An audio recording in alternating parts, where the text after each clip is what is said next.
otra vez. Y muchas gracias a Claudio y a todos los ponentes por el interesantísimo panel que acabamos de escuchar, ¿no? Ha habido un montón de opiniones. Me voy a poner para adelante para veros. Ha habido un montón de interesantes opiniones de muchas zonas geográficas, ¿no? Han pasado también muchas cosas este último año. Hacíamos un repaso en el panel del principio de todo lo que había pasado.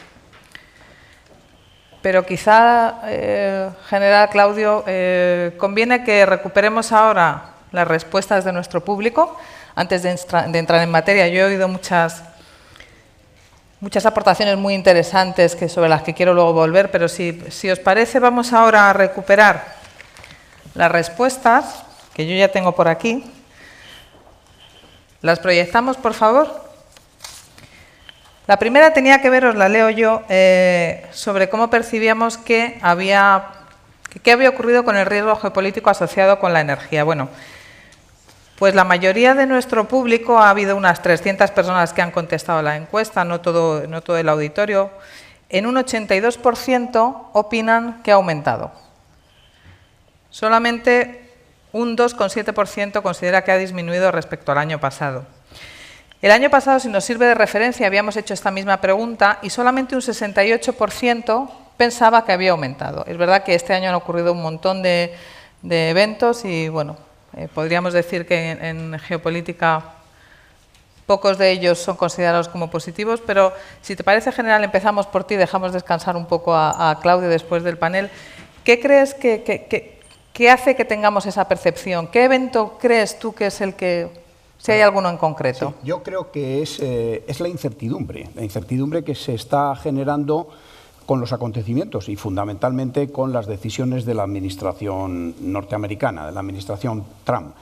El hecho de tomar la decisión de abandonar el tratado, los acuerdos del 6+1 en la limitación, en la reducción de la eliminación del programa nuclear o el control por 10 años del programa nuclear, convierte al líder mundial, al hegemón, le convierte mete mucha incertidumbre. ¿Hasta qué punto es fiable un país que un presidente firma un acuerdo y el siguiente lo echa abajo? Yo quiero ser optimista y creo que la administración Trump y el presidente Trump estamos viendo que tiene una política de primero se va hacia un extremo, lo hemos visto con el botón más grande con el problema de Corea del Norte, y luego se reconduce. Es una especie de política de péndulo que nos hace pensar que, bueno, que esto se reconducirá. Así que no sé la segunda pregunta qué dice sobre el tema de Irán, pero creo que en ese aspecto espero que Estados Unidos esté pensando en retomar el acuerdo para negociar un acuerdo más potente y esté, por un lado, buscando una mayor flexibilidad. Por otro lado, en efecto, hay una incertidumbre porque Estados Unidos está abandonando lugares que han sido tradicionalmente que han estado bajo su influencia, como es Oriente Medio. Y también lo hace de esa manera que tiene el presidente Trump de anunciarlo. Un día en Twitter te dice que nos vamos de Siria. Inmediatamente hay que empezar a matizar el nos vamos de Siria, pero produce automáticamente un viaje del príncipe Mohammed bin Salman ministro de Defensa de Arabia Saudí, porque el nos vamos de Siria implica que en efecto se le deja el campo libre a Irán y se le deja el campo libre a Rusia en todo lo que es Siria y por extensión en Oriente Medio. Y entonces aparece la matización. Bueno, nos vamos, pero puede sustituirnos unas tropas, una alianza árabe, que no va a ser fácil. Sí, Arabia Saudita ya ha dicho yo estoy dispuesto, pero hace falta ahora quién más puede aportar eso. Y no parece que esa sea una buena opción. El problema entre Irán y Arabia Saudita se mantiene. La lucha por los liderazgos, en gran parte provocada por ese abandono de la estrategia de Estados Unidos en Oriente Medio. Y luego, el presidente de los Estados Unidos, todos los presidentes de Estados Unidos han buscado en sus mandatos, si no en el primero, sobre todo en el segundo, un acuerdo definitivo para el problema palestino-israelí. Claro, cuando el presidente de los Estados Unidos traslada la embajada a Jerusalén, más allá de la importancia que tiene el hecho, se está invalidando como negociador para llegar a ese acuerdo. Entonces, realmente se está produciendo una radicalización, no solo ya del problema del conflicto palestino-israelí, sino se está desestabilizando un poco y se está metiendo más inestabilidad en toda la región. Y para terminar, por no extenderme más, el final que se le ve venir, un final de la guerra, no de la paz, sin alcanzar la paz en Siria, como es que al final, cuando lleguen las conversaciones de Ginebra, previamente habrá las conversaciones en Sochi o en Astana, donde la mayor parte del territorio de Siria esté en manos controladas por el régimen de Bashar al-Assad, pues en ese momento Irán tendrá una gran influencia, ya la tenía en Siria, y hay un actor muy importante que es Hezbollah. Hezbollah, chiitas, libaneses, van a volver con los laureles de la victoria, van a volver armados, sabiendo combatir, van a volver a el Líbano, y van a volver al sur del Líbano, donde hay un conflicto entre Israel y Líbano, no tanto entre las LAF, las Fuerzas Armadas libanesas, y las IDF, las Fuerzas de Defensa israelíes, como entre Hezbollah y Israel. Israel ya se ha puesto a construir un muro, y eso genera otra vez más inestabilidad en la zona. Claro, si solo mirando Oriente Medio ya vemos este panorama, no me extraña que la mayoría opine que la inestabilidad ha crecido. Estamos hablando de una región que energéticamente es productora de estabilidad o de inestabilidad. Fíjate, general, que mencionabas el conflicto de Siria, que llevamos ya 7 años de conflicto, no hay edición de Energía y Geoestrategia en lo que lamentablemente no surja el tema de Siria. Pero claro, se está produciendo, ahora que leía el otro día, ¿no?, que se está produciendo un cambio demográfico absolutamente que está dando la vuelta a lo que ya ocurría. Leía que antes había 16 millones de suníes, ahora solamente hay 8 millones y el resto, bueno, pues están volviendo de refugiados de otros países. ¿Esto qué impacto crees que puede tener en el país? Pues tiene un impacto importante, y además Siria acaba de sacar una ley que para que vuelvan los desplazados y los refugiados, que en total son 13 millones, nada menos, en una población de 28 millones, casi la mitad, hay que demostrar que uno tiene la propiedad, que era el titular de su casa. Esto después de una guerra no es fácil demostrarlo. ¿Esto qué está produciendo?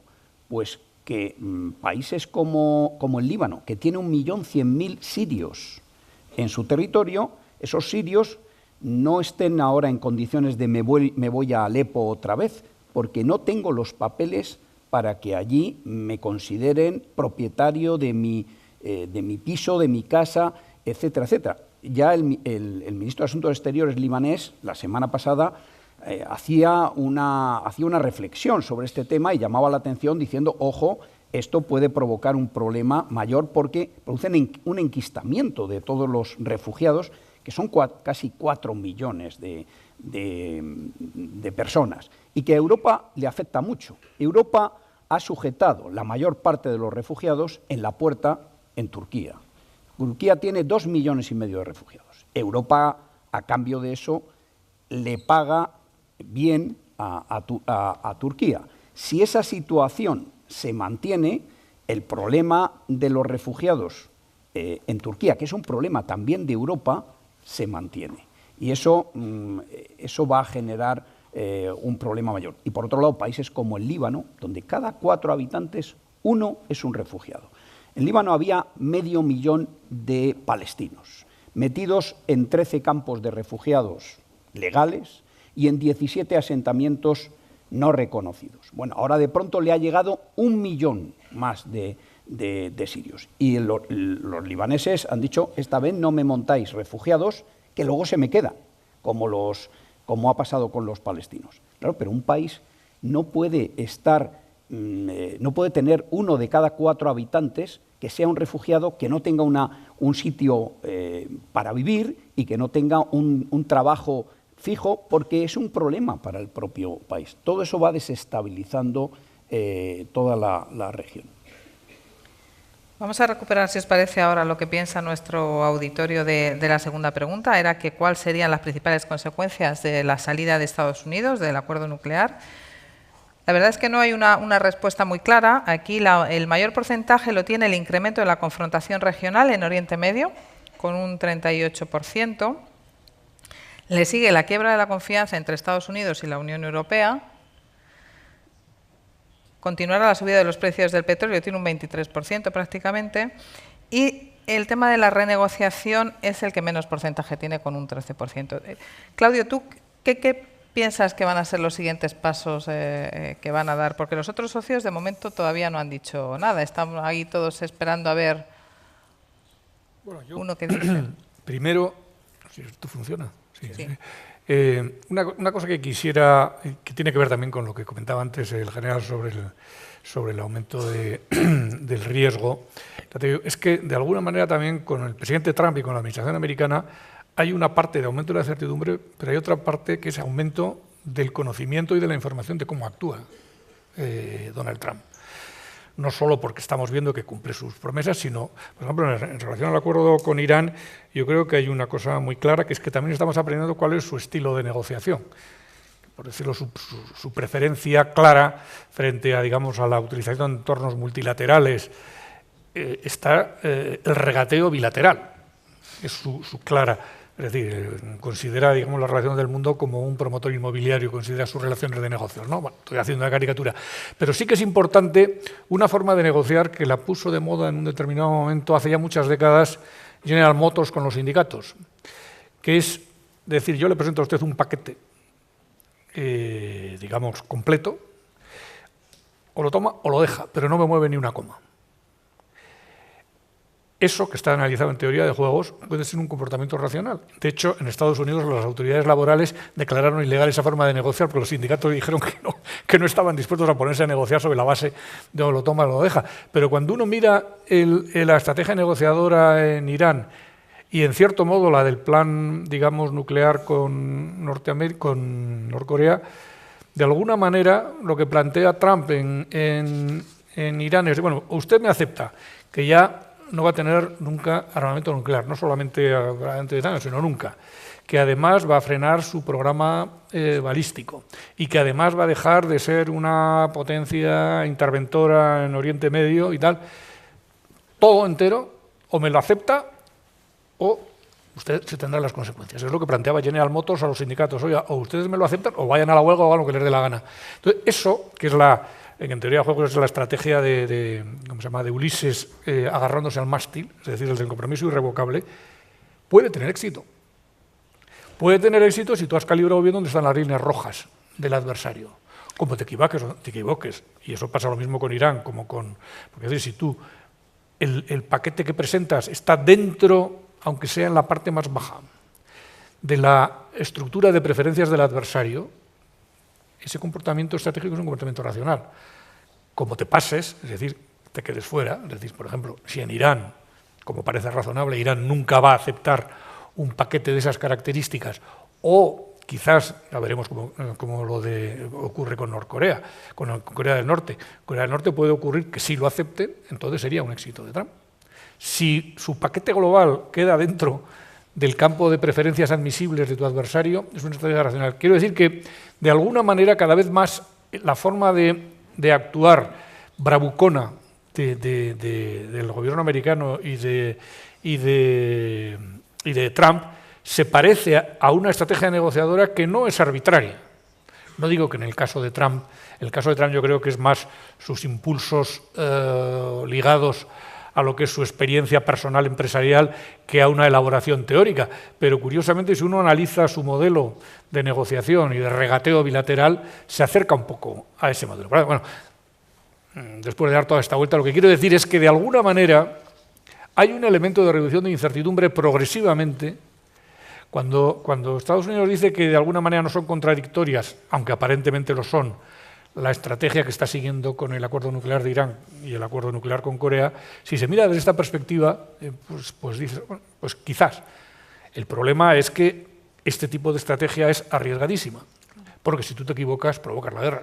Claro, Entonces, bueno, quiero decir, respecto a las consecuencias, pues la verdad es que yo sería incapaz, que es un aumento, digamos, ya simplemente la situación actual es un aumento de la inestabilidad en la región, como ha dicho el general, y es un aumento de la incertidumbre sobre toda posible salida, porque aunque sea claro qué es lo que pretende Trump, lo que no está claro es cuáles van a ser las consecuencias de esta. Entonces, en ese contexto, ¿cómo va a afectar a los precios del petróleo? Bueno, pues parece ser que podría suponer imaginemos que hay 500.000 de barriles día retirados por parte de Irán. Según dicen los expertos, basta con que lo que ha anunciado, por ejemplo, el ministro, hacer una revisión, el ministro saudí, revisar el actual acuerdo OPEC más Rusia, o no revisarlo, sino simplemente cumplirlo al 100%, porque lo que dicen los expertos es que es un acuerdo que se ha cumplido al 170%. Por lo tanto, basta con que lo cumpliesen al 100%, meterían casi 1,5 millones de barriles día en el mercado. 1,5 millones de barriles día en el mercado comparado al 500.000 que supondría la salida de Irán, realmente, desde el punto de vista físico del mercado de petróleo, pues no es mucho. Ahora, ¿cómo afecta eso al riesgo, a la prima de riesgo geopolítico? Bueno, eso es imposible de saber. La prima de riesgo geopolítico es un bicho de aprehensión muy difícil, porque cuando hay exceso de oferta, la prima de riesgo geopolítico no se sabe dónde está, y cuando hay exceso de demanda, pues aparece con un tamaño elevadísimo. Por lo tanto, se parece mucho a ponerle un nombre al residuo inexplicado. Es decir, cuando hay un precio del petróleo, hay un trozo, una parte del precio que no se puede explicar por los fundamentales, y dice, bueno, y esto es el riesgo geopolítico. Entonces, bueno, pues es imposible saber. Yo creo, como antes he comentado, que la apuesta que hacen los expertos es bastante razonable, es decir, bueno, lógico que se mantenga el precio entre 60 y 80 dólares, 60 porque es lo que necesita Arabia Saudí y otros países de bajo coste de producción para cubrir sus necesidades presupuestarias, en dólares por barril, y 80 porque quizás probablemente si tiene una cierta... Primero porque igual, a pesar de todo, algo de swing producer hacen el shale oil de Estados Unidos, pero luego porque, hombre, alguna capacidad tendrá Trump, no le interesa una punta excesiva de los precios del petróleo a unos meses de celebrarse las elecciones legislativas en Estados Unidos, a pesar de que teóricamente, digamos, con la actual, digamos, potencia en Estados Unidos no se sabe muy bien si le interesa tener precios altos o precios bajos desde el punto de vista de su capacidad de producción, pero es obvio que desde el punto de vista económico Estados Unidos no se puede permitir una crisis económica, digamos, a pocos meses de las elecciones legislativas. La verdad es que es difícil leer, ¿no?, las actuaciones de Estados Unidos. Las comparabas tú, que las asimilaba a su pasada vida empresarial, ¿no? Las relaciones diplomáticas son quizá algo más complejas que eso, y esto lo que nos puede ocurrir es que cuando realmente se lanzan estos órdagos que luego no se acaban de cumplir y tienes que tomar la actuación que habías dicho, se dejan espacios que comentaba al principio Antonio Brufau, que realmente espacios geopolíticos, espacios en la diplomacia que tienen que llenar otros. Pero me viene bien esta reflexión de que, tú decías, Claudio, que realmente vamos viendo por dónde va Trump. Vamos viendo que realmente son reacciones inesperadas muchas de ellas, y me van a permitir que les traiga la pregunta que hacíamos aquí el año pasado, que preguntábamos en relación a las políticas climáticas de Trump, qué actuación creíamos en el público que era la más probable. Una de ellas era la retirada de los Estados Unidos del Acuerdo de París. Bueno, pues solo un 21% del auditorio pensábamos que aquello iba a tener lugar. Al final, un año después, bueno, pues esto ha ocurrido, ¿no? Es verdad que la incertidumbre rodea todas las actuaciones de Estados Unidos últimamente. Bueno, nos vamos a mover, general, a un tema que ha sacado Beatriz Mesa, nuestra experta en el Sahel, que la verdad que es un tema apasionante. Beatriz mencionaba en el panel, hablaba de los conflictos híbridos, hablaba de la yihad. Ya saben, lo hemos comentado en otras ocasiones, que el general Ballesteros es un especialista, un experto en yihadismo, y en más de una ocasión hemos hablado del tema de los conflictos híbridos, ¿no?, y de cómo la energía se convertía en un arma más dentro de estos conflictos. No sé, general, que... Bueno, hay dos paradigmas de conflicto híbrido. El conflicto híbrido es ese que está a caballo entre lo asimétrico, siempre propio de los actores no estatales, como es el terrorismo, y lo convencional, que es lo propio de los actores estatales, de los estados que tienen capacidades pues, propias de un estado. Ese paradigma intermedio que es el conflicto híbrido, hay dos modelos que ya los estamos viendo. Uno lo ha llevado de la mano Rusia, lo sigue llevando de la mano Rusia. Rusia, el presidente Putin, es un estratega magnífico y desde luego el uso que está haciendo de los conflictos híbridos es excepcional. Y uno de sus principales instrumentos es la energía. Es a través de la red de gaseoductos, ¿qué busca? Busca, hombre, un monopolio sobre Europa no es posible, pero un cuasimonopolio sobre Europa es lo que él busca. Tienen el coronel Pardo Santayana ha hablado del Nord Stream 2.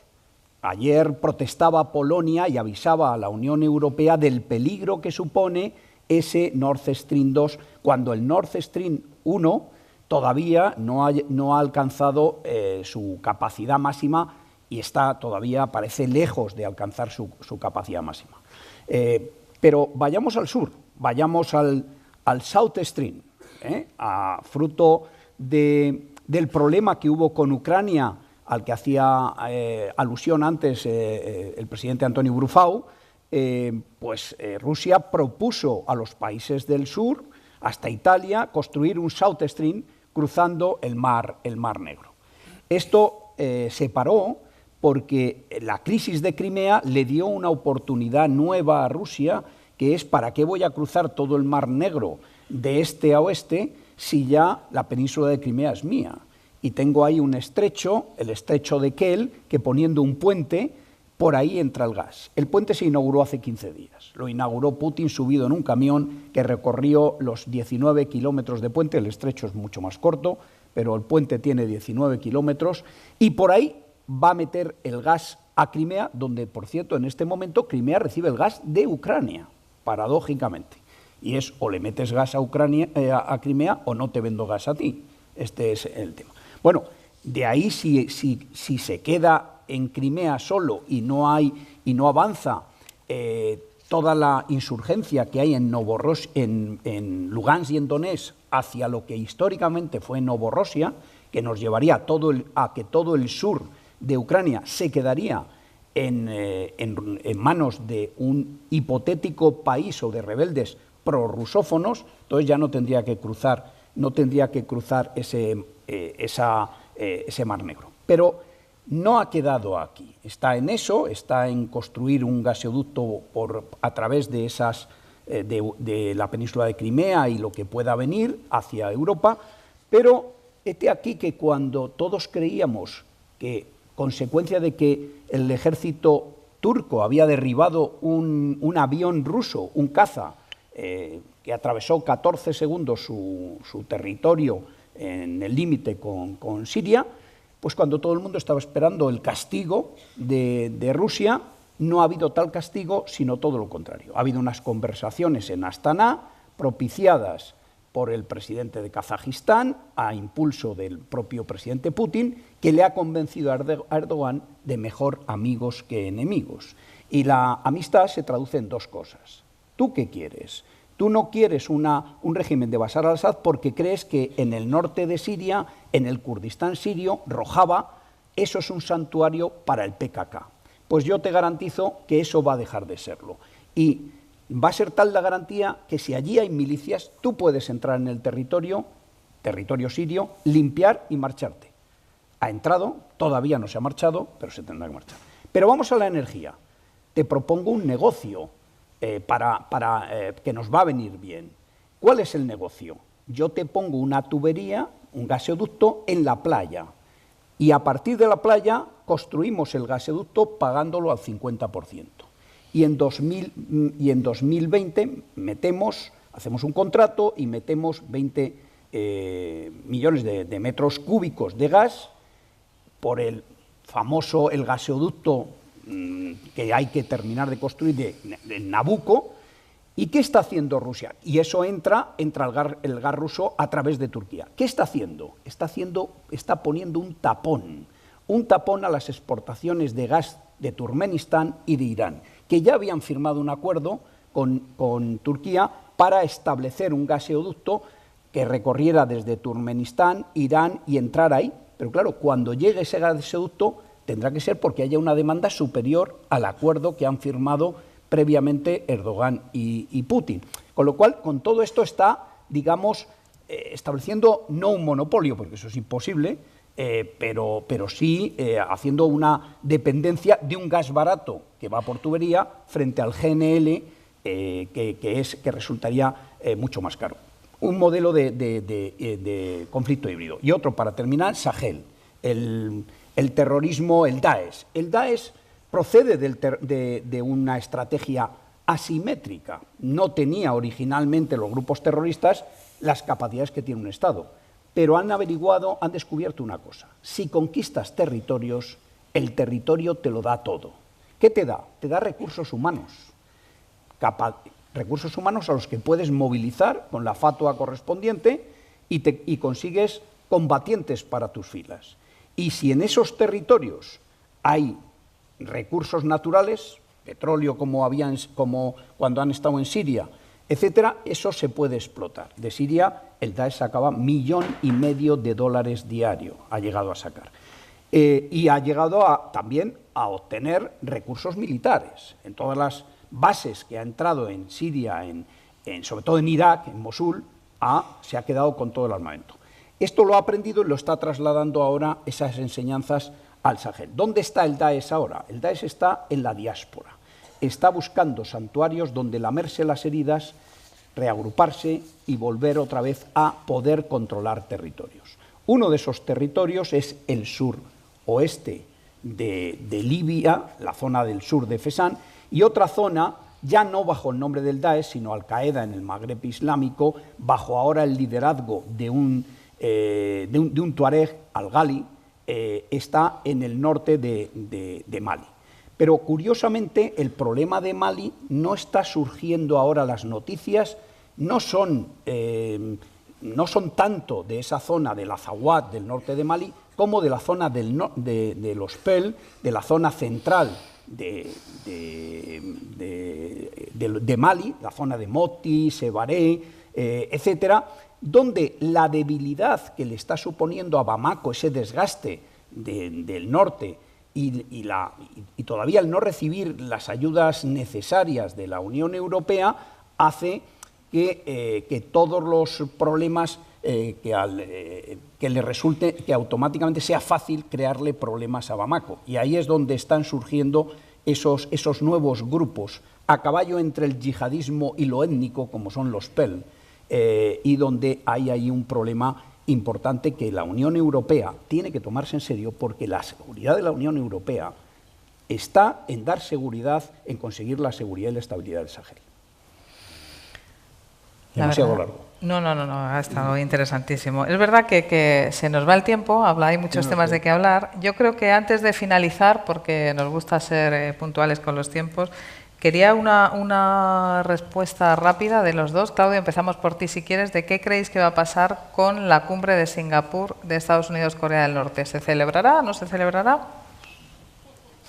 Me considero absolutamente incapaz de saber ni si finalmente se va a celebrar ni cuál va a ser el desenlace de todo. Yo creo que al final el proceso de negociación se tiene que recomponer para que no haga el ridículo completamente el presidente de los Estados Unidos. O sea, que no se sabe cómo. El proceso de negociación se retomará, no sé si ahora o más tarde, o lo que fuese. Ahora, lo difícil es saber el desenlace. Yo, la verdad, no entiendo muy bien que, digamos, el dictador de un régimen que sabe que su supervivencia está ligada al mantenimiento del armamento nuclear, por mucho que le garanticen todo tipo de beneficios económicos, se deshaga de ese seguro. Una vez hablando con el general me decía, bueno, está la posible garantía de China. Yo, si fuese un dictador norcoreano, no me fiaría de la garantía de China, por razones obvias. Los chinos operan en función de los intereses de China, por lo cual, si el señor, ¿cómo se llama? El gordito. Sí, bueno, decide, bueno, yo me basta la garantía de China y me deshago de mi armamento nuclear, bueno, las posibilidades de que desaparezca, quizás no el régimen, porque tampoco a China le interesa mucho que desaparezca un régimen de esas características, pero él y su familia, pues muy fácilmente. O sea, eso quiere decir que no entiendo que existan suficientes intereses por parte del dictador norcoreano para asumir lo que es la condición de Estados Unidos, que es la desnuclearización total de Corea del Norte. Ahora, cualquiera sabe. ¿Quién sabe? Pues, en mi opinión, lo que quiere el régimen de Kim Jong-un es la garantía de su supervivencia. Pero esto no es fácil. La renta per cápita de Corea del Norte no sabemos cuál es, pero sabemos que aproximadamente 1/3 de su población pasa hambre. La renta al otro lado del paralelo 38 es de $32.000. Es que si hablaran entre ellos, el régimen no dura 3/4 de hora. Están empezando a hablar, ¿no? Generales, si hablan entre la población, hablan entre los líderes. Hablan entre los líderes. Sí. Si la población del norte supiera cómo se vive al sur, a mí me parece que es muy complicado mantener el régimen. Augurar una entrevista sin tener garantías de que eso va a ser un éxito me parece mucho riesgo a un presidente de los Estados Unidos o de cualquier país. No le puedes llevar a una cumbre de esa naturaleza sin tener una garantía de que va a salir bien parado. Y ahí me parece que todavía eso no está cerrado. Me parece que se han arriesgado mucho a decir estamos dispuestos.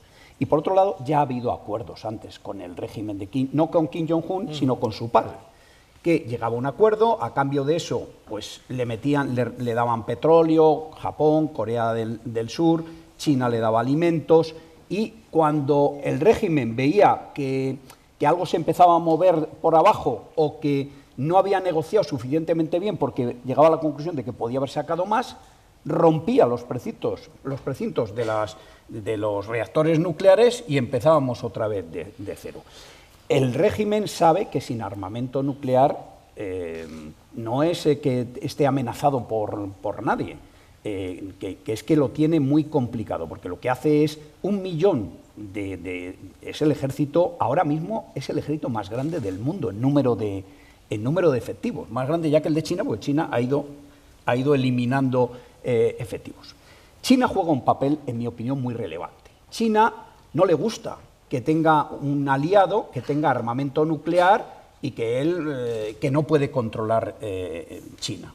Ahora, tampoco le gustaría que toda la península de Corea cayera bajo la esfera de control de Estados Unidos, porque esa es su zona.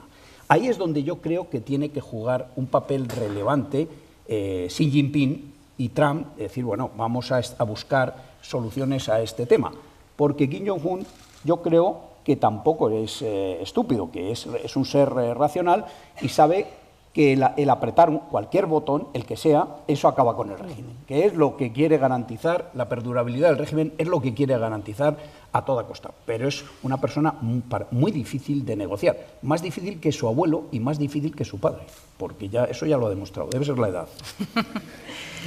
Bueno, pues como ven, hay temas para hablar sin agotar ninguno, pero ya tenemos que acabar. Ahora, cuando salgan ustedes, van a poder recoger el libro, el libro físico. A las 12 de la mañana ya están colgados las publicaciones online, tanto en el Instituto Español de Estudios Estratégicos, como en el CECME, como en el Club. Pero ahora les pido que no se vayan todavía, porque sí quería tener una mención especial, porque este año es algo especial, porque el general se nos retira. El general, después de una vida más que en activo, en activísimo, diría yo, porque el general es una de esas personas que siempre está buscando nuevos proyectos, nunca dice que no a ninguna invitación. Él participa en todo lo que se le pide y con el mayor entusiasmo que ustedes se pueden imaginar. Y yo desde aquí le quería agradecer todos estos años de colaboración, todos estos años de amistad en lo profesional. Yo he aprendido muchísimo de la mano. Claudia, a ti no te toca hoy estas palabras porque no te jubilas. No, hay que ir por partes.